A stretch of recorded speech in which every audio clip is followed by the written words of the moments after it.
Bonjour, bienvenue à tous nos participants sur ce nouveau webinaire avec notre partenaire Indeed et notre invité témoin Groupe IGS.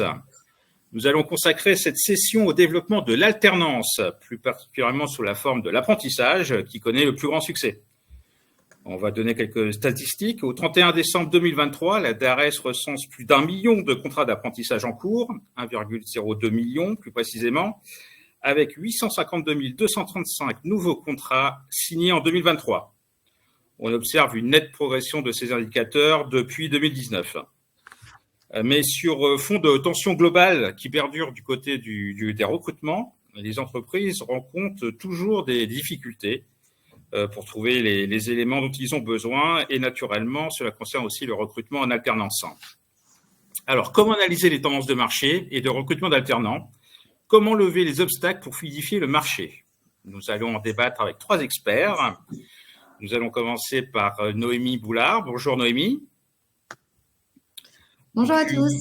Vous êtes responsable grand compte chez Indeed France. Vous allez nous donner des précisions sur la manière dont Indeed intervient sur le marché de l'alternance. Nous sommes aussi avec Eric Rat. Bonjour Eric. Bonjour à tous. Eric est un expert de l'emploi, du marché de l'emploi chez Indeed France. C'est lui notre interlocuteur de référence pour l'ensemble des webinaires que l'on fait avec Indeed. Et donc, on va se concentrer avec lui sur les tendances de marché avec un focus sur l'alternance. Et nous avons aussi un invité témoin, Nizar Bouchara. Bonjour. Bonjour Philippe, bonjour à toutes et à tous. Alors, Nizar Bouchara, vous êtes directeur du pôle alternance du groupe IGS. Et donc, vous allez nous expliquer un peu le positionnement d'abord du groupe IGS et on va revenir aussi naturellement sur les contours du partenariat que vous avez signé avec Indeed. Pour ma part, Philippe Guerrier, rédacteur en chef d'RH Matin, je vais animer cette session de webinaire qui va durer 1 heure. Et on va commencer avec une petite interaction avec nos intervenants, notamment sur une courte présentation synthétique du groupe IGS par Nizar. Est-ce que vous pouvez nous donner quelques éléments pour que l'ensemble des participants ait le même niveau d'information pour bien démarrer cette session? Merci Philippe. Le groupe IGS est un acteur majeur qui depuis près de 50 ans maintenant dans l'enseignement supérieur, mais plus largement dans la formation en France. Aujourd'hui, à 10 écoles, 5 CFA dont je suis en responsabilité en tant que directeur du pôle alternance, à travers 3 campus, Paris, Lyon et Toulouse, quasiment 1000 collaborateurs qui travaillent pour 15 000 apprenants, dont un peu plus de 9 000 apprentis. Donc, c'est un chiffre d'affaires de 140 millions d'euros. En fait, on a une différenciation plutôt en 3 points. Notre statut associatif qu'on revendique comme une 3e voie, c'est-à-dire une voie entre le privé lucratif et une voie entre le public. Nous avons l'agilité des 2 mondes et une voie également à travers notre indépendance. Nous n'avons pas d'actionnaires à rémunérer. 100% de la valeur est réinvestie dans la pédagogie et dans nos enseignements et également un positionnement d'école ouverte à travers notre rôle social, la création du premier CFA dans les métiers tertiaires en France, un taux d'encadrement qui est supérieur à celui du marché et un taux de rupture, et je tiens à le souligner, inférieur à 5%. Donc notre offre aujourd'hui, elle couvre l'ensemble de la chaîne de valeur, c'est-à-dire de l'orientation, formation initiale, apprentissage, formation continue, mais également l'insertion, et on en parlera tout à l'heure. Merci Lisa pour ces précisions. Effectivement, on reviendra sur une présentation un peu plus précise du groupe IGS.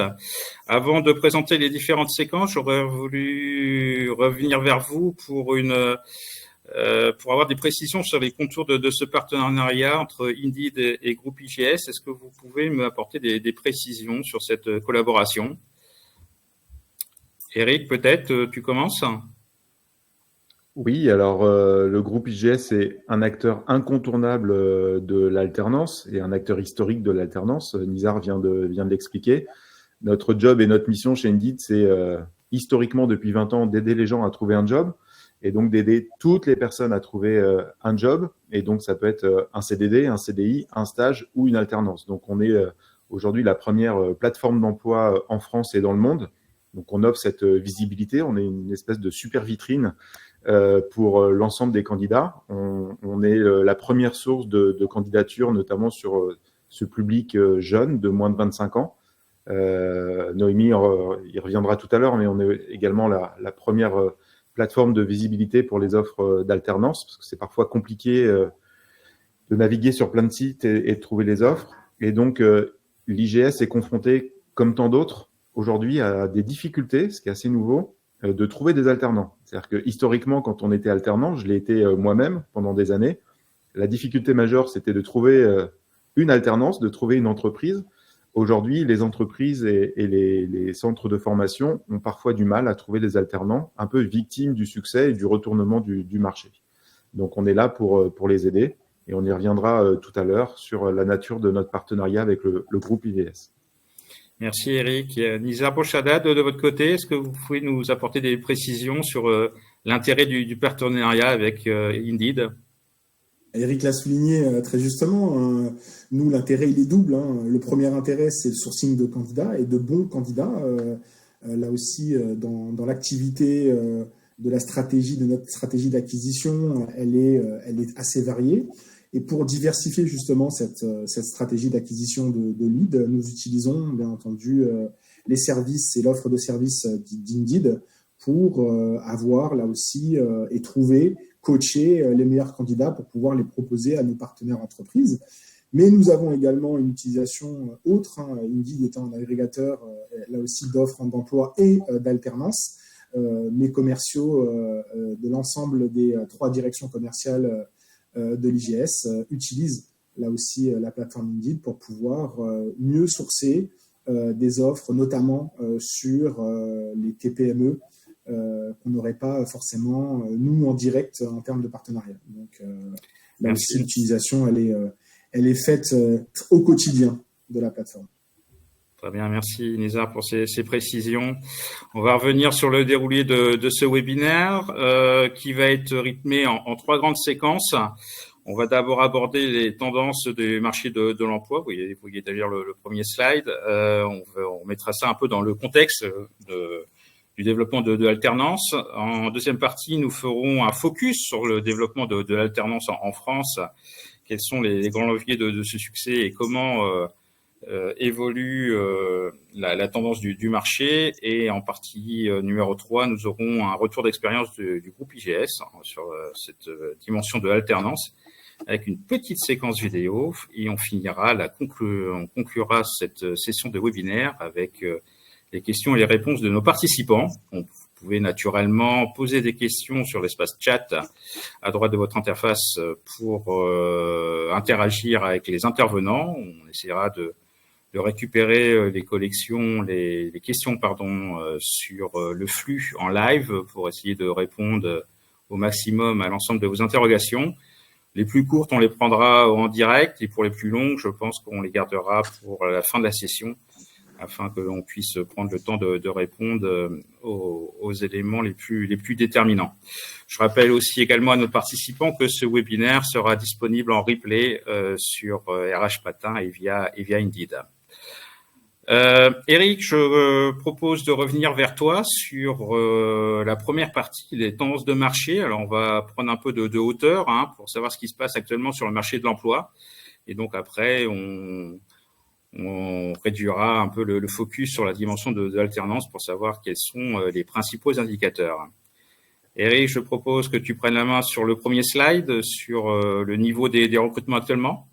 Oui, merci Philippe. Alors, c'est important de prendre de la hauteur, pas trop non plus, faut pas perdre pied, mais pour remettre les choses en perspective.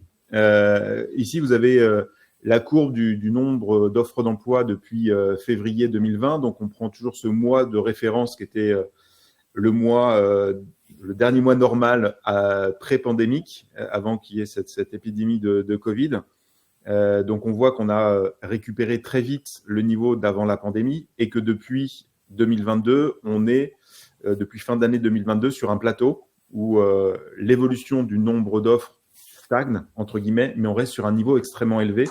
Quasiment, il y a 50% d'offres d'emploi en plus aujourd'hui qu'avant le Covid. Donc, je dis toujours, ça commence à remonter un peu, mais souvenez-vous qu'en 2020, avant que le Covid n'arrive. Et en 2019, toutes les entreprises disaient déjà qu'elles avaient du mal à recruter. Donc aujourd'hui, il y a 50% d'offres d'emploi en plus et il n'y a naturellement pas 50% de candidats en plus. Donc c'est ce qui explique cette tension extrême sur le marché, avec une particularité aussi, c'est que ça touche tous les secteurs d'activité. Alors certains beaucoup plus que d'autres, mais tous les secteurs d'activité sont en solde positif. Et il y a une particularité aussi, si on élargit le scope, de la France par rapport à d'autres pays.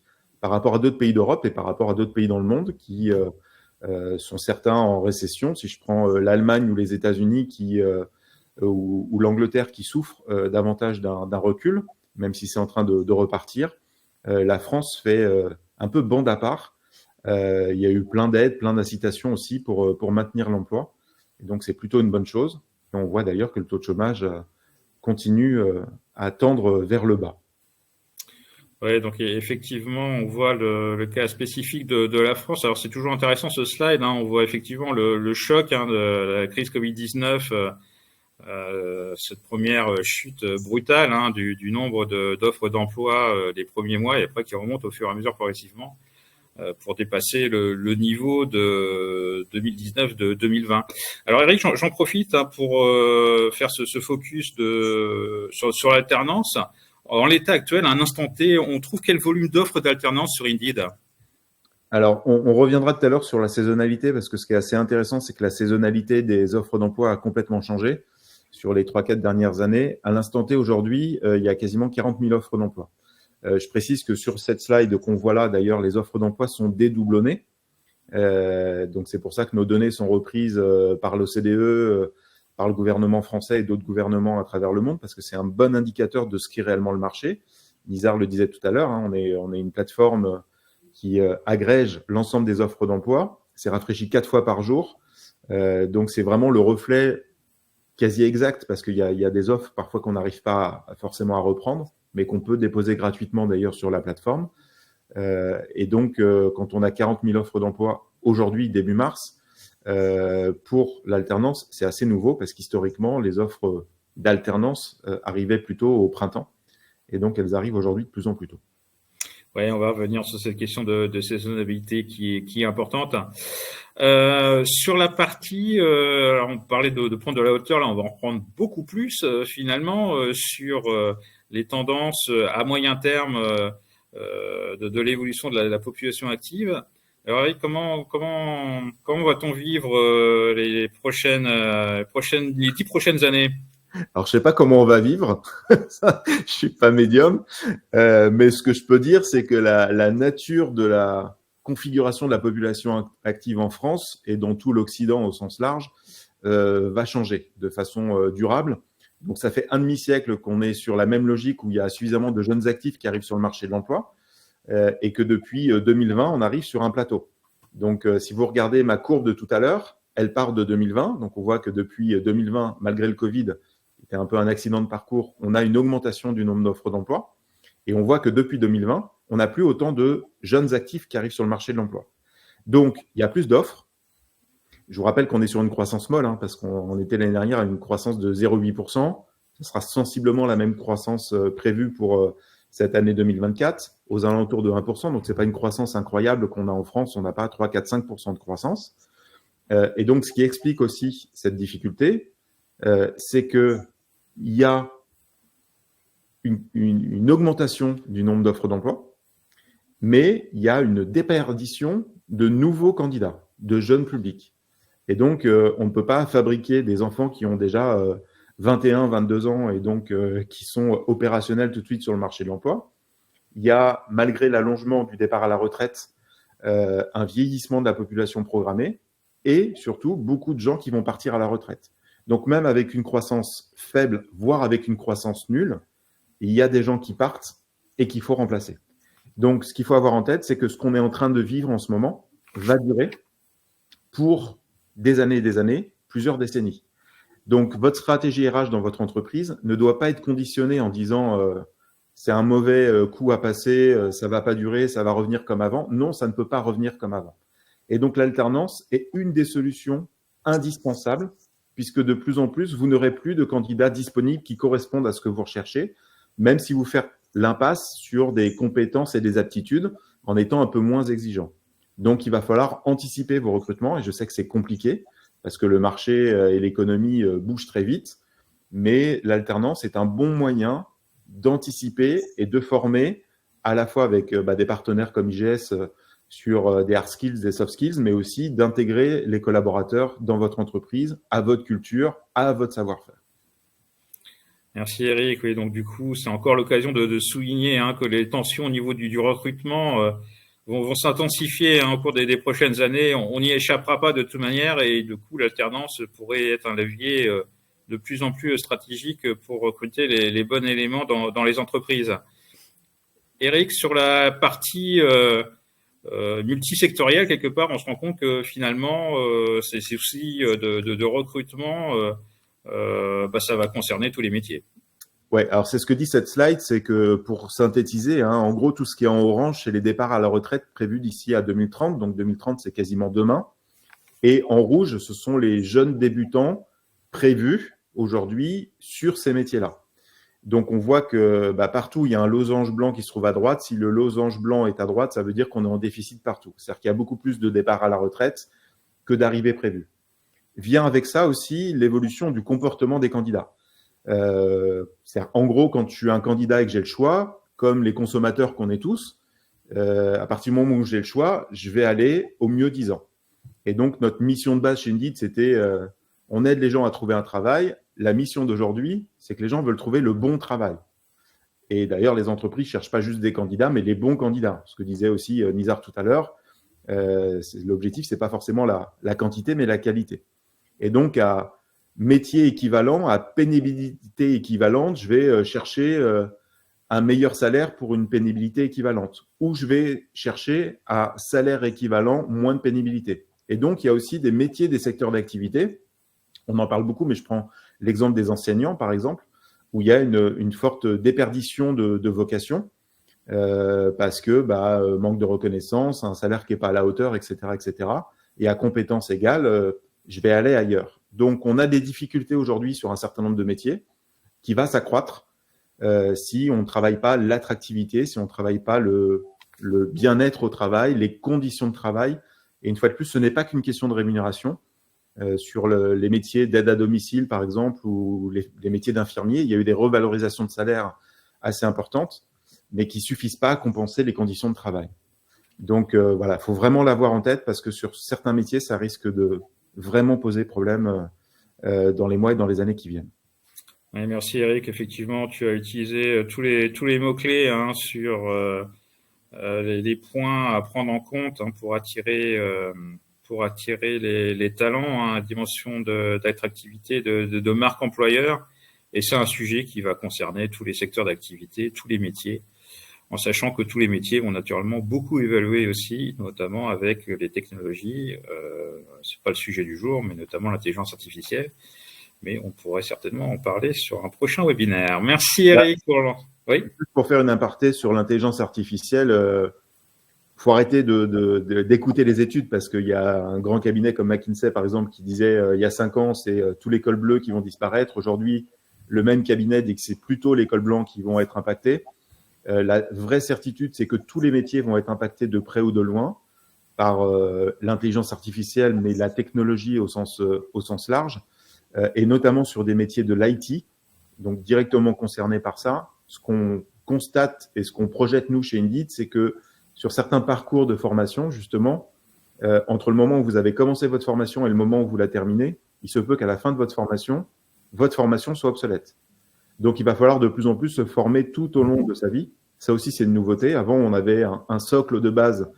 Et une fois qu'on avait fini ce socle de base, on avait un métier qu'on pouvait assurer pendant des années avec cette formation initiale. Aujourd'hui, on va devoir de plus en plus se former tout au long de sa vie. Donc, il y a la formation initiale qui est importante, l'alternance qui va être de plus en plus importante, mais également de l'alternance plus senior, entre guillemets, sur des profils adultes où il va falloir régulièrement se rafraîchir et se mettre à niveau.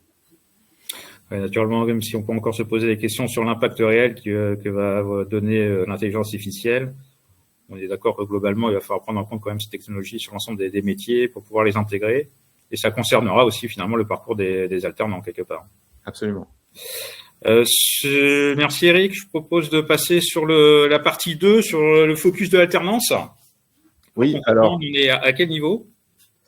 Alors, on voit aujourd'hui, donc là, vous avez les courbes de 2019 à 2023.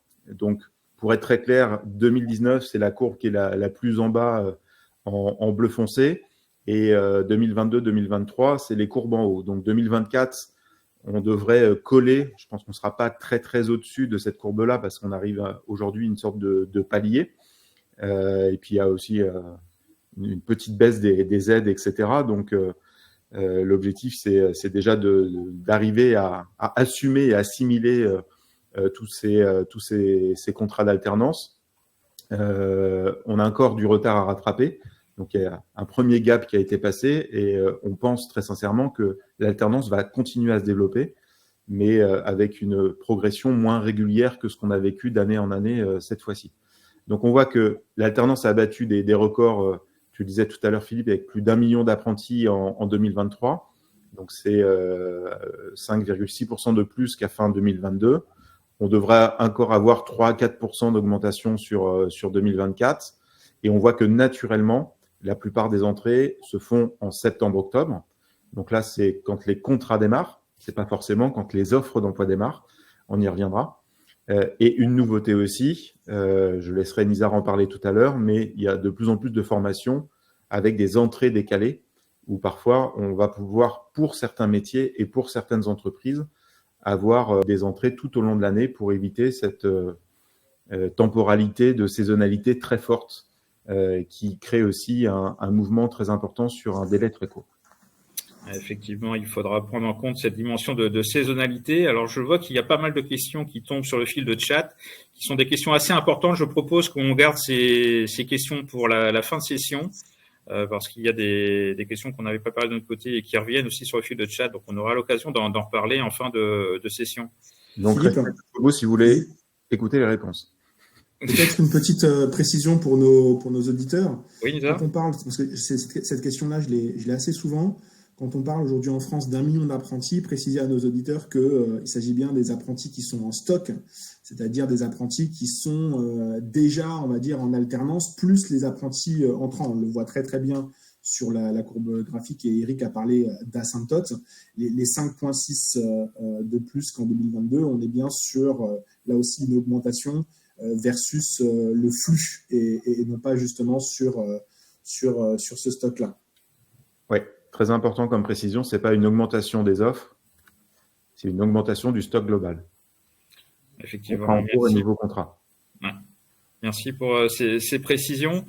Sur la slide, on se concentre sur l'entrée, l'alternance comme entrée dans le monde professionnel. Alors, tous ceux qui ont fait de l'alternance le savent, mais c'est bien de mettre des chiffres dessus. Et les chiffres sont de mieux en mieux chaque année. Donc, on voit qu'au-delà d'être un sésame, ça répond à une vraie problématique.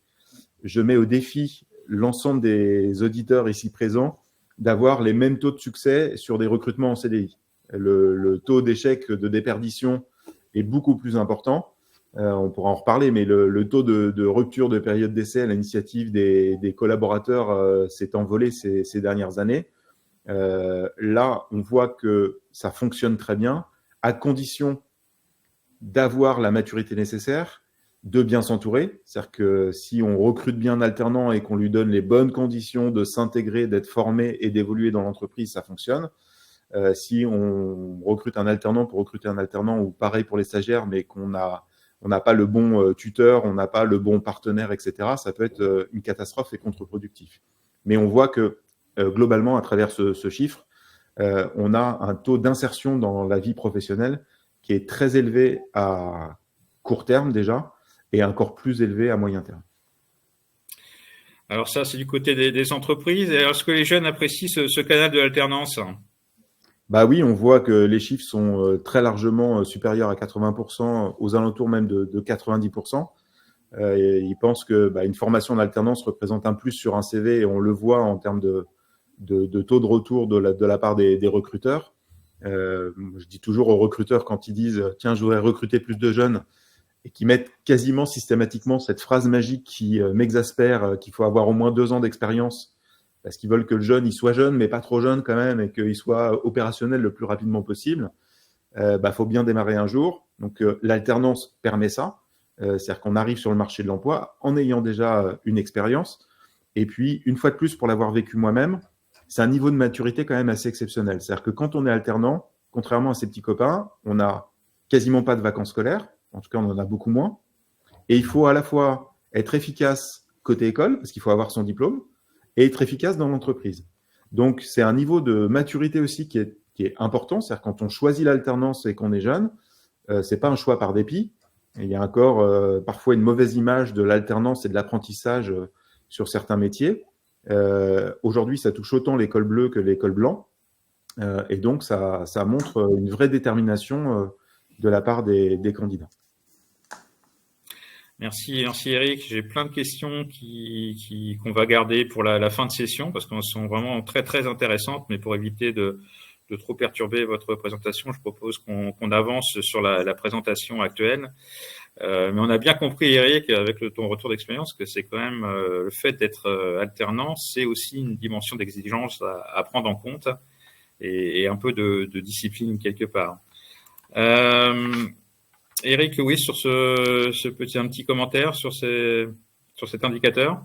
C'est plutôt encourageant parce qu'il y a quelques années, on était environ à un tiers des entreprises qui se disaient prêtes à recruter un alternant dans leur organisation. Aujourd'hui, ça s'est démocratisé sur plein de métiers.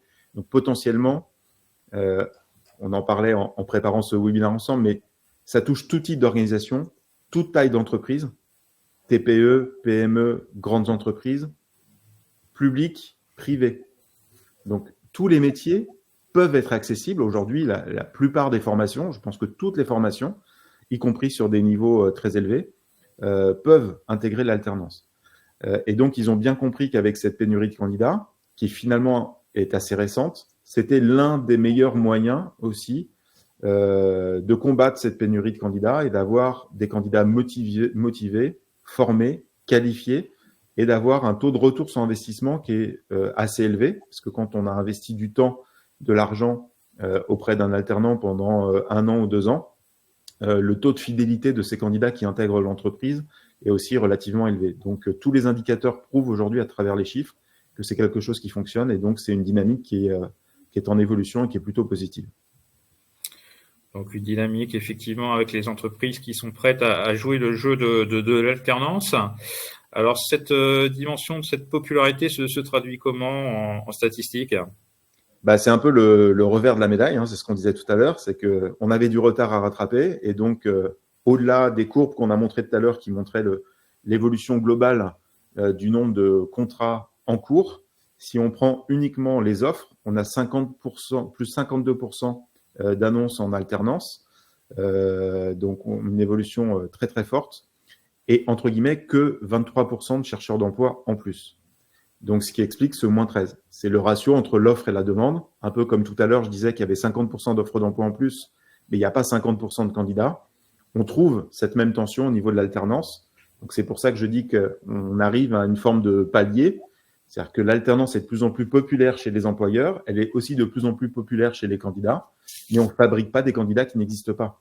Et donc, aujourd'hui, il y a une difficulté. Il y a peut-être aussi un manque de formation dans certains métiers en alternance, peut-être encore un manque d'éducation du marché côté candidat et côté entreprise, mais toujours est-il qu'aujourd'hui, il y a plus de nouvelles offres que de nouveaux candidats sur l'alternance.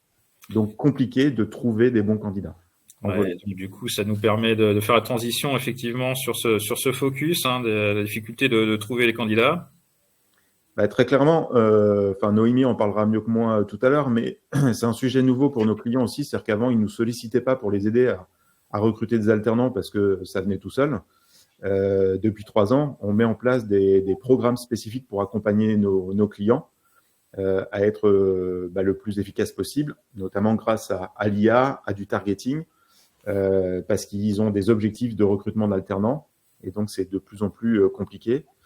Près de 40% ont eu du mal à recruter leur volume d'alternants l'année dernière, ce qui est quand même considérable. C'est quand même un volume assez important et qui complique du coup le bon fonctionnement des entreprises naturellement.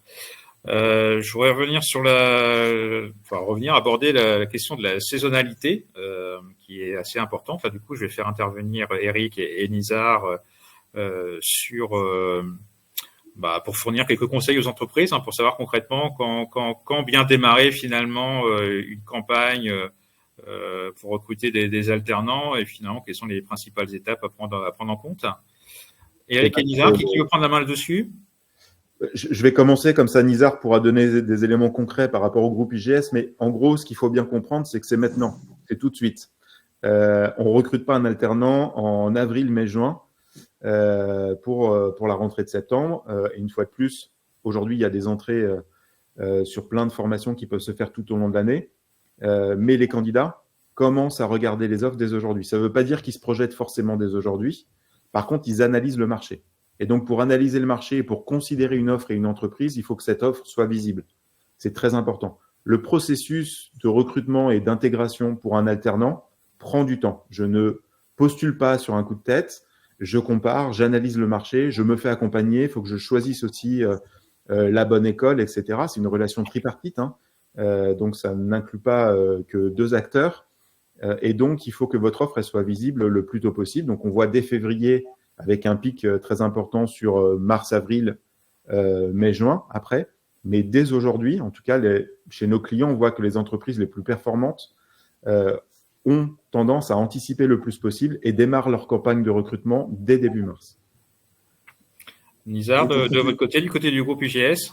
Ouais, pour compléter, en fait, il y a cette saisonnalité que vient de décrire Eric. En fait, elle est double. Je dirais, sur le premier point, c'est bien entendu, il y a des entreprises qui dégainent de plus en plus tôt leurs offres et leurs stratégies d'alternance. Pourquoi ? Je ne vais pas revenir sur tout ce qu'on vient d'expliquer sur la démographie et autres, mais il y a également l'accompagnement derrière des groupes de formation. Et notamment à l'IGS, nous, quand on reçoit des candidats, on va bien entendu parler de promotion des formations, promotion des métiers. On va orienter également sur des parcours professionnels pour mieux les connaître et justement derrière mieux les placer vis-à-vis des besoins là aussi de nos entreprises partenaires. Et ça, ce coaching, cet accompagnement, c'est un temps plutôt long et donc du coup la saisonnalité s'étale sur la période qu'on connaissait il y a 10 ou 15 ans. Donc ces phénomènes-là au sein du groupe IGS, on les connaît et surtout rappeler à nos auditeurs que la science du matching n'est pas une science exacte. C'est pas parce qu'on a 100 offres d'un côté et 100 candidats qu'on va avoir tout de suite 100 contrats.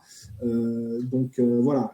Et donc pour toutes ces raisons-là, je pense qu'aujourd'hui, on a tout intérêt à commencer ces campagnes de plus en plus tôt et de fournir les meilleurs profils. Et dernière petite précision pour nos partenaires entreprises, vous pouvez signer un contrat d'apprentissage, donc conclure et signer en bas du CERFA, bien entendu, en mars pour une rentrée au mois de septembre. Ça, c'est tout à fait possible. Et donc, verrouiller votre candidat et de pouvoir lui permettre, là aussi, de partir en vacances, je dirais, sereinement, et vous, on va dire, de préparer là aussi une rentrée un peu plus sereine pour vos collaborateurs, c'est également commencer tôt dans l'année votre stratégie et votre politique alternance au sein avec vos partenaires. Pardon. Ce qui est important dans ce qu'a dit Nizar, c'est de prendre en considération ce que tu disais, c'est que le matching fonctionne, mais derrière, il faut de l'accompagnement parce que notamment, il y a, entre guillemets, un manque de maturité de ces candidats. C'est la première fois, parfois, qu'ils vont chercher un job. Et donc, entre l'idée que je me fais d'un job ou d'une entreprise, il faut l'accompagnement comme un partenaire comme le groupe IGS pour dire, écoute, par rapport à ton vécu, par rapport à ce que tu me dis, je pense que tu serais mieux peut-être à formation équivalente dans tel type d'entreprise, dans telle taille d'entreprise, dans telle structure, voire l'orienter vers une autre formation plus adaptée.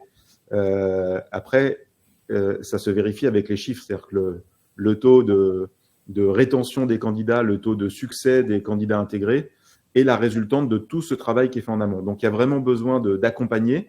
Nous, on a une vitrine en termes d'offres du marché. Très bien, il y a un marché candidat, il y a un marché d'offres. Mais derrière, il faut vraiment qu'il y ait une tierce personne qu'est l'expertise pour pouvoir accompagner et l'entreprise et ce candidat pour que le matching soit le plus efficace possible. Oui, c'est effectivement important de prendre en compte cette dimension de saisonnalité entre le démarrage de la campagne, la période de signature et puis la période où on entre finalement de manière très, très opérationnelle dans l'entreprise. Il y avait une question qui est apparue sur le fil de chat. Quels secteurs sont en tension dans l'alternance, qui va me permettre un peu de faire la jonction avec le prochain slide sur les secteurs d'activité les plus adaptés à une formation en alternance. Eric, finalement, où est-ce qu'on recense le plus de besoins pour ces formations en alternance? On voit très clairement sur ce graphe, déjà que ça corrobore ce que je disais tout à l'heure, c'est qu'il y a énormément de secteurs d'activité concernés aujourd'hui, ce qui n'était pas le cas avant. Et on voit que les secteurs les plus en tension n'ont pas de lien les uns avec les autres. Si on prend les 3 premiers, tout ce qui touche au commerce, à la finance, donc secteur banque, assurance, a très vite compris qu'il y avait un manque d'attractivité pour attirer des CDI type. Et donc, l'alternance était un bon moyen d'attirer des candidats, de les former, d'avoir un taux de rétention plus élevé, un taux de fidélisation, je préfère que taux de rétention d'ailleurs. Donc, ce sont des très, très gros consommateurs de contrats en alternance. Le deuxième secteur, c'est le contrat de l'alimentation, au sens large, donc un secteur aussi qui manque d'attractivité, où il faut quand même un certain nombre de compétences. Et donc, dans le secteur de l'alimentation, il y a plein de métiers différents, les métiers de bouche, de boulangerie, de pâtisserie, etc. Mais aussi, on les retrouve dans la grande distribution. Et le secteur des services à la personne, qui, dans le graphique que je vous ai montré tout à l'heure, est l'un des secteurs qui a le plus de besoins en augmentation. Ce secteur d'activité, c'est à peu près 300% de besoins de recrutement supplémentaires, avec notamment le vieillissement de la population. Donc, il y a un marché qui est énorme et en même temps un désaveu de la part des candidats. Donc, c'est un moyen aussi de verrouiller, parce que c'est un secteur où il y a énormément de turnover. Beaucoup de gens font ces métiers un peu par dépit en attendant d'eux. Et donc, là, quand vous prenez une alternance, ça permet de faire naître des vocations. Et même si les taux de fidélisation après alternance peuvent être plus bas que dans d'autres secteurs d'activité, vous avez au moins gardé quelqu'un et formé quelqu'un à de nouvelles compétences pendant 2 ans. Voilà. Mais on voit qu'après, il y a l'informatique, la grande distribution, l'artisanat, qui était premier secteur de l'apprentissage historique avant, il y a des années, se retrouve aujourd'hui en 5e position. Tout le secteur de la santé, la construction, du tourisme, transport, logistique, éducation, droit, justice aussi. Donc, on voit qu'il y a vraiment énormément de métiers de secteurs d'activité concernés. Oui, effectivement, c'est une problématique multisectorielle. Merci Eric pour l'ensemble de ces focus. Noémie, je propose de retourner vers vous pour avoir une précision sur les relations entre les alternants et Indeed. Comment ces alternants, ce public utilise Indeed de leur côté? Bien sûr, merci beaucoup Philippe. Bonjour à tous. Donc déjà, si on reprend un petit peu ce qui a été dit par Eric, on voit qu'on a une audience qui est de plus en plus importante, représentée sur tous les secteurs d'activité. Et c'est vraiment pour nous une fierté de voir que les candidats nous font confiance, puisqu'ils sont donc, dans l'étude qu'on avait réalisée, 64% à déclarer utiliser Indeed dans leur recherche d'alternance. Du coup, de cette confiance, c'est la raison en fait pour laquelle nous, on se doit d'avoir un outil qui répond à leurs attentes, mais aussi d'accompagner nos partenaires en ce sens. Et du coup, c'est dans ce cadre, moi, que j'accompagne le groupe IGS depuis un petit peu plus de 3 ans dans leurs besoins de recrutement qu'on peut qualifier de très volumiques et principalement dans les secteurs d'activité qui ont été cités plus haut. Alors, concrètement, quel type de service vous mettez à disposition pour les recrutements en alternance ? Et justement, donc, la question, c'est comment nous, on accompagne donc, nos partenaires. On va s'assurer déjà qu'on s'adapte aux attentes des candidats. Il y a 3 points qu'on a voulu souligner et qui ont été testés via des dispositifs concrets par le groupe IGS. Donc, c'est d'avoir en tête, bien sûr, de s'assurer qu'on est exposé à la plus large audience de chercheurs d'emploi, mais aussi de permettre, premièrement, aux candidats de se projeter. Eric le disait, dans le cadre de l'alternance, on accompagne souvent une première expérience dans la vie active. Donc, il va falloir rassurer le candidat, lui proposer un espace dédié pour se faire connaître, soit en tant qu'école comme le groupe IGS. Donc, quel est mon processus, mon projet pédagogique, dans quel environnement je vais faire mes études, ou bien en tant qu'employeur et communiquer sur les politiques de recrutement des alternants, processus d'intégration, les possibilités d'évolution, communiquer sur toutes les stats justement de potentiel embauche une fois qu'on rentre en tant qu'alternant. Le deuxième point, ça va être ensuite d'avoir des outils efficaces pour favoriser la rencontre, et c'est vraiment un point fondamental. Pourquoi ? Parce que dans cette même étude, il y a 23% des alternants qui ont déclaré avoir envoyé une 50aine de CV, donc ce qui représente quand même un investissement énorme. Et 25% d'entre eux ont déclaré avoir eu aucun retour de la part de recruteurs, et moins de 44% en ont reçu moins de 10%. Donc, il y a vraiment un enjeu de s'assurer que nos candidats qui viennent sur Indeed, leur candidature va être traitée et qui vont même directement pouvoir peut-être avoir directement un entretien avec un recruteur. Lié à ce deuxième point, le troisième enjeu qui a été très important avec notamment le groupe IGS, c'est de mettre à disposition des outils pour ce qu'on appelle favoriser le recrutement inclusif. Nous, on le dit, notre mission, c'est d'aider tous les candidats à trouver un emploi. Et encore une fois, dans ce cadre, dans une recherche d'alternance, on n'a pas grand-chose à mettre dans le CV. Donc, la question, c'est de se dire, en tant que recruteur, quels sont pour moi les critères sur lesquels je veux embaucher une personne, et vraiment se challenger et se dire quels sont mes critères que je veux garder. Ce processus va nous permettre d'enlever peut-être des critères, des biais inconscients qu'on va avoir peut-être et qui vont fausser un processus de recrutement à la lecture d'un CV. Et là encore, le groupe IGS ferait vraiment beaucoup de mise en place pour tester le recrutement sans CV via des job dating, mais aussi former ces recruteurs à mener un entretien sans CV. Donc, si je dois résumer la force du partenariat avec le groupe IGS, c'est d'une part qu'on partage ces mêmes enjeux dont je viens de parler, et qu'il y a eu beaucoup de transparence dans nos échanges sur comment se démarquer, comment bien communiquer et au bon moment. On en a parlé, mais il ne faut pas attendre le mois de juin quand on a un pic d'audience et que tous les employeurs sont en retard parce qu'ils ont 3 mois pour recruter. Il faut avoir conscience aussi de l'environnement dans lequel on se trouve, qui est méga concurrentiel. Et puis aussi s'assurer de comment on fait pour que le candidat qui me correspond et me choisisse, comment je le fais évoluer tout au long du parcours de recrutement. Donc vraiment, j'en profite pour remercier le groupe IGS pour leur confiance et le plaisir qu'on prend à travailler ensemble. Et puis je vais laisser Nizar du coup nous parler de leurs enjeux. Merci Noémie pour cette présentation. On va effectivement donner la parole à Nizar Bourchada qui est le directeur du pôle alternance du groupe IGS qui va nous fournir un focus sur les activités du groupe, ce qui nous permettra de présenter une petite vidéo de présentation du partenariat entre Indeed et groupe IGS. Nizar, je vous laisse prendre la main. Avec plaisir. Plaisir partagé également, Noémie, bien entendu, le remerciement, et il est là aussi réciproque. Pourquoi ?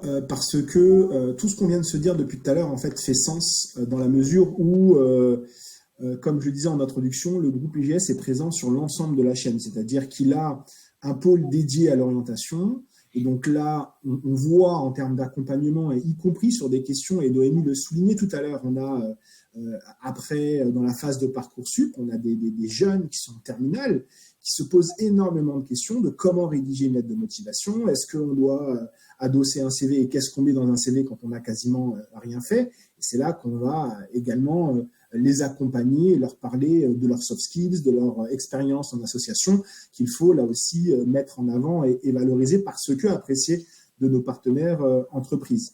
Le pôle formation continue est également important quand on s'est dit que en fait la formation, c'est pas un one shot, elle là aussi avec l'évolution des métiers, elle concernera là aussi tout au long de la vie. Et je voudrais faire le focus sur notre pôle insertion inclusion dont Noémie parlait tout à l'heure via le recrutement inclusif. Et pourquoi aujourd'hui Indeed est un partenaire naturel? Parce que notre mission, nous, c'est de prendre les jeunes là où ils sont et de les emmener vers l'emploi durable. Et on se rejoint beaucoup là aussi avec les objectifs et les enjeux de notre partenaire Indeed parce qu'on est engagé historiquement en faveur de l'inclusion avec chaque année plus de 2 millions d'euros d'investissement sur la partie insertion avec notamment un pôle dédié, près de 800 personnes qui sont accompagnées, dont, et je tiens à le souligner, 20% issus de quartiers politiques de la ville. Donc notre objectif, c'est l'emploi. Et là aussi, on a un taux d'insertion à 6 mois sur, là aussi, nos 5 derniers titres qui ont été renouvelés auprès de France Compétences, qui sont là aussi entre 91% et 100%, avec là aussi un taux de transformation en CDI très fort, comme le souligne ici l'écran. Et un exemple très concret, là aussi, pour pouvoir laisser peut-être un peu plus de place aux questions de nos auditeurs, mais pour vous dire, dans le monde de l'alternance et de l'emploi-formation au sens large, moi j'y évolue depuis plus de 20 ans, et récemment, on a un partenaire, entreprise, qui nous a confié une mission. Quand il nous a confié, on s'est dit, c'est quasiment mission impossible. En un mois, il fallait recruter quasiment 30 personnes au sein d'une classe avec des profils très variés, là aussi autour du recrutement plutôt inclusif. Et on a réussi, en moins d'un mois, à constituer une classe intergénérationnelle avec là aussi des personnes qui avaient 25 ans comme des personnes qui avaient 46 ans, et sur des métiers qui sont là aussi en tension dans la grande distribution. Et on a réussi à atteindre les objectifs de 28 sur 30, donc exceptionnellement. Et ça, on a pu le faire en partie, bien entendu, grâce à la mobilisation de notre pôle insertion et notre savoir-faire, mais également avec le partenariat aujourd'hui qu'on a avec les expertises et les forces d'Indeed. Merci Nizar pour ces précisions. Je vous propose d'aborder la courte vidéo de présentation du partenariat entre Indeed et Groupe IGS. Alors, je vais essayer de faire une petite manipulation qui devrait me permettre de vous présenter la vidéo qui devrait s'afficher tout de suite.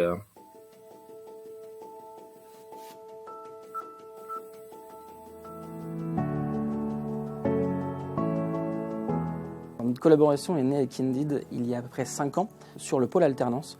On a développé un partenariat où on venait mettre en avant les offres de nos entreprises partenaires. Il y a quelques années, on avait des entreprises qui avaient le choix parmi pléthore de candidats. Aujourd'hui, on sent que c'est vraiment la tendance est complètement inversée, avec des entreprises qui, dans beaucoup de secteurs, ont du mal à recruter. 45% de nos formations sont dans le domaine du commerce et on voit qu'il y a un vrai besoin de recrutement sur différents postes. Ça va des postes d'employés libre-service, de vendeurs et aussi de managers. Et on sent que c'est une vraie difficulté de recruter. Aujourd'hui, on recrute avec Indeed, mais aussi nos partenaires locaux, France Travail, la région Île-de-France, les missions locales. L'idée, c'est de pouvoir aller vers ces personnes, pouvoir les attirer et leur dire voilà, il existe ce métier-là, c'est possible de se former avec cette formation diplômante ou juste qualifiante. En 2023, c'est 150 alternants, jeunes, adultes et seniors qui ont été recrutés. 70% des personnes, des apprenants recrutés chez nous sur notre campagne 2023 ont été recrutés via Indeed. Alors notre conviction, c'est de donner la chance à tous et de permettre à chacun de découvrir des métiers, de découvrir son potentiel, de développer sa confiance en soi. Ce sont des convictions qu'on partage avec Indeed, cette volonté de faire les choses un peu autrement via par exemple le recrutement sans CV. Ça permet d'aller vraiment creuser sur le projet, le potentiel de la personne et d'enlever ce stress lié à le bon diplôme, avoir le parcours qui va bien, d'aller vraiment se projeter sur l'envie, le projet de la personne plus que son parcours. En septembre 2023, on a organisé un événement de recrutement avec l'outil d'Indeed. Notre objectif à nous, c'était de recruter 30 personnes. Et avec Indeed, on a rencontré plus de 250 personnes en ligne en 3 jours. Pour cet événement, Indeed crée une page d'événement. L'idée pour nous est de pouvoir après avoir des créneaux qui sont délivrés et les futurs postulants postulent. Et nous, on les rencontre dans ces 250 personnes. Nous avons trouvé nos candidats. Et par la suite, on a réorienté les personnes sur notre pôle CFA, notre pôle formation continue ou même notre pôle orientation.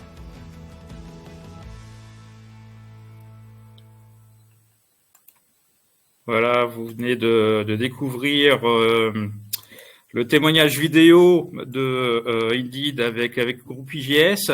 Eric et Nizar, est-ce que vous voulez apporter un petit commentaire post-diffusion de cette vidéo de présentation ? Ouais, simplement juste rappeler, moi, en 15 secondes, que le pôle également insertion et inclusion contient une mission handicap, HandiGS, qui existe depuis 2008, avec là aussi plusieurs experts sur ce pôle-là qui ont accompagné près de 2500 apprenants. Et en 2022-2023, c'était 473 apprenants qui ont été accompagnés sur voilà, des candidats qui étaient en situation de handicap. Et là aussi, ça nous tient à cœur de pouvoir utiliser des plateformes comme Indeed pour pouvoir également accompagner vers l'insertion ce type de public. Ouais, ce que je voudrais ajouter, c'est que malgré les chiffres que je vous ai montrés tout à l'heure, des candidats, il y en a encore. Par contre, il y a énormément de freins et de barrières à l'emploi. C'est pour ça que cette rencontre sans CV est complètement adaptée à ce type de public où on va chercher plutôt des aptitudes, une motivation, un projet, plutôt qu'un CV pour des jeunes notamment qui n'ont pas encore de CV et d'expérience. Quand on parle des à peu près 7% de chômeurs, c'est plus de 2 millions de personnes qui sont aujourd'hui indemnisées par Pôle emploi. Il y a aussi le halo du chômage qui pèse la même proportion. Donc, on a potentiellement 5 millions de personnes en France qui sont à la recherche d'un emploi, qui postulent, qui ont du mal, qui n'ont pas de réponse. Et donc, le premier frein, c'est le début du parcours de candidat. Donc, grâce à la technologie d'Indeed et quand on a des bons humains derrière qui sont bien câblés, comme c'est le cas dans le groupe IGS, avec une volonté de rencontrer facilement des candidats et de leur proposer un accompagnement, une solution, honnêtement, ça fonctionne. On arrive à trouver des candidats motivés et il y en a encore plein, que ce soit des publics éloignés de l'emploi ou pas. Merci beaucoup pour ces éléments. Je vous propose d'aborder la session de questions-réponses. Parce qu'on en a quelques-unes. Il nous reste encore une dizaine de minutes d'échange libre avec nos participants. Il y a souvent une question qui revient. Quel est le taux de transformation finalement entre le contrat d'alternance et le passage au CDI, le fameux CDI? Est-ce qu'on peut avoir des éléments de la part du groupe IGS et de d'Indeed sur ce sujet? Il y a 2 points à regarder dans cette question-là. Le premier point, c'est que aujourd'hui, les candidats qu'on accompagne en alternance dans des entreprises, quand ils vont s'insérer dans l'emploi, ils vont avoir le choix, soit de s'insérer dans leur propre entreprise, là où ils ont fait leur alternance, ou de pouvoir là aussi voir d'autres typologies d'entreprises. Eric l'a souligné, on va dire tout à l'heure en introduction, hein, ils sont aujourd'hui quasiment chassés. Et sur certains métiers en tension, je ne vais pas parler de l'informatique, mais j'y suis quasi obligé. Aujourd'hui, ils sont même, on va dire, chassés au sein même, avant même la diplomation, au sein même de l'école. Donc les taux sont assez favorables sur du CDI. Après, on a des taux à 6, à 12 et à 18 mois, comme nous l'oblige le législateur. Mais on est bien au-delà des 80% en CDI. Et après, on a également des jeunes qui aimeraient poursuivre leurs études ou alors faire une année de césure, et notamment à l'étranger. Et ça, c'est également rendu possible aujourd'hui, y compris en formation en alternance. Oui, je rebondis sur ce que dit Nizar. Si je prends l'exemple du bac pro vers le BTS, par exemple, avant, c'était une passerelle qui n'était pas possible. Et aujourd'hui, il y a beaucoup de jeunes qui étaient un peu démotivés, qui se retrouvent dans ce process, soit CAP, BEP, pensaient s'arrêter là, vont vers un bac pro, vont du bac pro au BTS, vont du BTS à un master, etc. C'est très fréquent, de plus en plus. Les formations se sont adaptées à ça, d'ailleurs. Et quand on regarde, nous, par rapport aux chiffres Indeed, il n'y a que 8% des entreprises qui ne proposent pas un CDI à l'issue. Enfin, jamais de CDI à l'issue d'une alternance. Donc, ça veut dire que dans 92% des cas, c'est proposé en fonction de la qualité du candidat et si le candidat est disponible et répond ou pas. Donc, c'est-à-dire que dans plus de 9 cas sur 10, potentiellement, il y a un CDI à la clé immédiatement à la fin de cette alternance. Alors, si l'alternance marche bien en termes de popularité, c'est notamment, mais pas que, l'État fournit beaucoup d'efforts pour soutenir les programmes d'alternance, notamment avec des aides financières. Et donc, il y a des participants qui se demandent, là, en l'état actuel, avec le plan d'économie d'État en 2024 qui a été annoncé, plus de 10 milliards d'économies supplémentaires, tout ministère confondu, est-ce qu'on peut craindre un coup de rabot finalement pour le financement de l'alternance? Est-ce qu'on peut avoir des précisions de votre part? Nous, personnellement, on ne croit pas. On croit que l'aide de l'État a été utile pour impulser quelque chose, mais quand une entreprise y a goûté et qu'elle s'est rendue compte des bénéfices qu'elle avait, elle a tout intérêt à perdurer. ce que j'expliquais tout à l'heure à travers les chiffres, on voit bien que le marché de l'emploi continue à être tendu et que l'alternance est une des solutions. Donc, peut-être que dans certaines entreprises, ça va changer un peu la proportion du nombre d'alternants parce qu'ils vont regarder aussi l'aspect financier. Mais aujourd'hui, on dépense aussi beaucoup plus pour attirer un candidat lambda type sur du CDI. C'est la loi de l'offre et la demande. Hein. Plus le candidat est rare, plus c'est cher et plus c'est long à attirer. Donc, l'alternance reste une solution. Donc, si l'entreprise est bien câblée, se pose les bonnes questions, elle continuera à faire de l'alternance. Nizar, de votre côté ?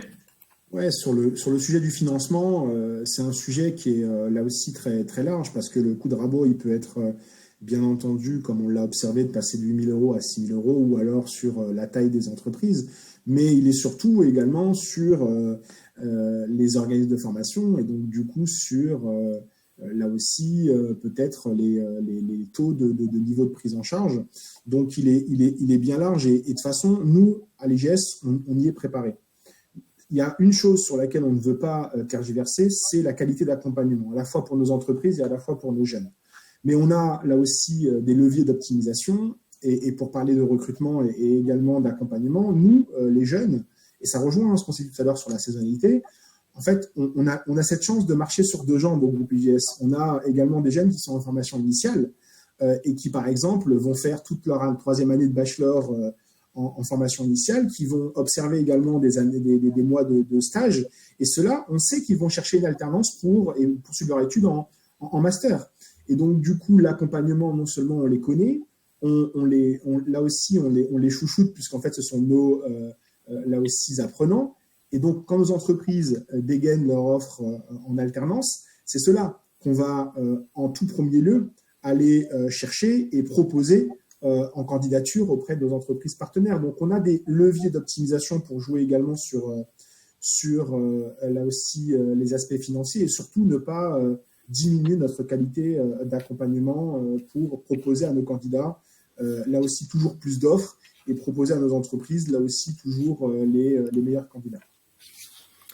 Merci. Une autre question sur la question des ruptures de contrat en alternance. Quel est le taux finalement de jeunes qui décrochent au moment de leur période d'alternance?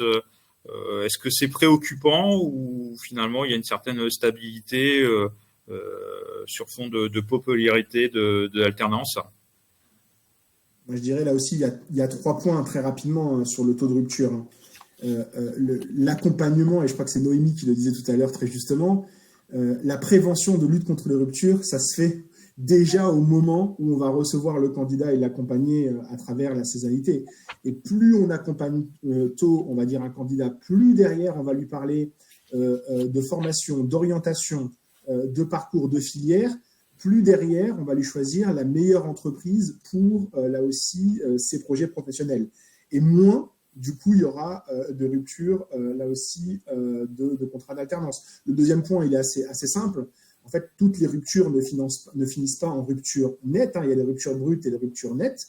C'est la différence, c'est-à-dire qu'on a, bien entendu, on observe aujourd'hui, notamment dans les 45 premiers jours, des jeunes qui auront leur contrat avec leurs entreprises, mais notre capacité à avoir des partenariats entreprises et à utiliser des services comme Indeed, en fait, équivaut à pouvoir également placer tout au long de l'année ces jeunes-là qui ont choisi de se maintenir au CFA et de pouvoir retrouver assez facilement du coup des entreprises. Et c'est pour ça qu'aujourd'hui, à l'IGS, on a un taux de rupture assez faible, bien en dessous du taux aujourd'hui de rupture du marché, qui est plutôt autour de 25%, alors que nous, on est autour de 4-5% de rupture. Et sur les CDI, le taux de rupture, c'est environ un tiers. Donc, aujourd'hui, quand vous recrutez quelqu'un en CDI, vous avez une chance sur 3 qui casse son contrat à son initiative, je précise. Et la plupart du temps, c'est que un candidat n'est jamais autant bankable que quand il a trouvé un job parce qu'il avait postulé ailleurs. Et donc, quand la promesse n'est pas tenue, je fais un petit parallèle avec la marque employeur et le parcours candidat dont parlait Nizar. Si on verrouille bien et qu'on ne fait pas de fausses promesses et que le candidat arrive dans un environnement qui lui a été clairement expliqué et qu'il n'y a pas de mauvaise surprise, le candidat reste. Une entreprise qui se survend ou qui n'accueille pas bien son alternant, c'est ce qui va favoriser la plupart du temps cette déception et ce désir de trouver une autre entreprise. Et aujourd'hui, en effet, le candidat, y compris l'alternant, a le choix et donc il peut trouver facilement une autre entreprise. Merci beaucoup pour ces éléments. Une dernière question, je peux pas m'empêcher sur la dimension un peu administrative de la gestion de ces dossiers de alternance. Pour avoir connu ça aussi à titre individuel, et peut-être qu'Eric c'était ton cas déjà à l'époque. Est-ce qu'on peut s'attendre quelque part à un choc de simplification, comme on dit dans les sphères gouvernementales, sur ce sujet, parce que c'est pas toujours évident, à la fois du côté des entreprises et du côté des candidats pour s'engager dans un parcours d'alternance. Un point de précision là-dessus. Nous, à l'IGS, on a opté pour le mandat de gestion. Le mandat de gestion, c'est quoi? C'est d'accompagner là aussi nos entreprises du point de vue administratif et notamment de pouvoir se pluguer sur des normes aujourd'hui, des API OPCO qui existent et de prendre la main et de prendre le relais à la place de l'entreprise. Pourquoi? Parce que c'est pas forcément, on va dire, des tâches qui sont à très forte valeur ajoutée dans les équipes, entre guillemets, RH de nos partenaires entreprises. Et surtout, vous imaginez une TPE, le DRH d'une TPE, c'est le patron. Et donc, il n'a pas de temps de pouvoir, là aussi, aller se connecter sur différentes plateformes. Et donc, à l'IGS, on a développé cette offre de service qui permet, là aussi, d'aller faire à la place d'eux et notamment de soulager administrativement ce côté un peu parcours du combattant. Et ça permet également, de notre côté, de pouvoir dire aux jeunes, voilà où est-ce que tu en es de ta signature du contrat d'apprentissage et de lui dire, et de fêter avec lui ce moment de vérité qui est la signature du CERFA par toutes les parties prenantes. Eric, de ton côté, un petit commentaire sur ce volet-là, du côté d'Indeed? En fait, il faut un bon partenaire. Je fais la pub de l'IGS, mais c'est vrai que c'est important de choisir le partenaire qui va vous aider parce que bien verrouiller un recrutement et un recrutement d'alternants, oui, ça prend du temps, il faut du savoir-faire, il faut des équipes pédagogiques en place qui maîtrisent le sujet. Je redis que c'est une relation tripartite, donc autant les grosses entreprises sont souvent déjà un peu équipées et rodées à l'exercice, beaucoup de TPE et de PME qui sont quand même l'essentiel du poumon économique de la France ont souvent peur de cette charge administrative. Il faut trouver le bon partenaire qui va vous aider à la fois recruter, vous donner les bons conseils pour bien intégrer et va s'occuper de tout l'aspect administratif qui n'est pas si compliqué quand on le maîtrise, mais quand on démarre pour la première fois, ça paraît extrêmement compliqué. Voilà, donc ça s'est simplifié quand même sur ces dernières années. Après, on reste en France, donc c'est jamais aussi simple qu'on le souhaiterait. Donc, autant s'appuyer sur des partenaires et des experts qui savent faire. Ça marche. Merci beaucoup, Eric. Nous arrivons à la fin de ce webinaire. On a débordé de quelques minutes, mais on voit bien que c'est un sujet qui passionne en tout cas l'ensemble du marché. Je voulais remercier l'ensemble de mes intervenants et intervenantes. Noémie Boulard, merci beaucoup, responsable grand compte au sein d'Indeed France. Eric, naturellement, notre expert sur le marché de l'emploi qui intervient régulièrement avec nous. Et merci également à Nizar Pourchada, directeur du pôle alternance du groupe AGS, qui nous a fourni de nombreux éclairages sur les tendances de ce marché. Merci à tous d'avoir assisté, participé, animé et aussi fructifié ce webinaire à travers l'ensemble de vos questions. Merci à tous et à bientôt pour le prochain webinaire. Merci, au revoir. Je vous rappelle d'ailleurs pour finir que le webinaire sera disponible via Indeed et via RH Matin. Voilà, si vous avez des questions, n'hésitez pas à revoir l'ensemble de la présentation sur le lien Indeed qui est disponible sur ce slide. Merci beaucoup, à bientôt tout le monde. Au revoir. Merci. Au revoir. Au revoir.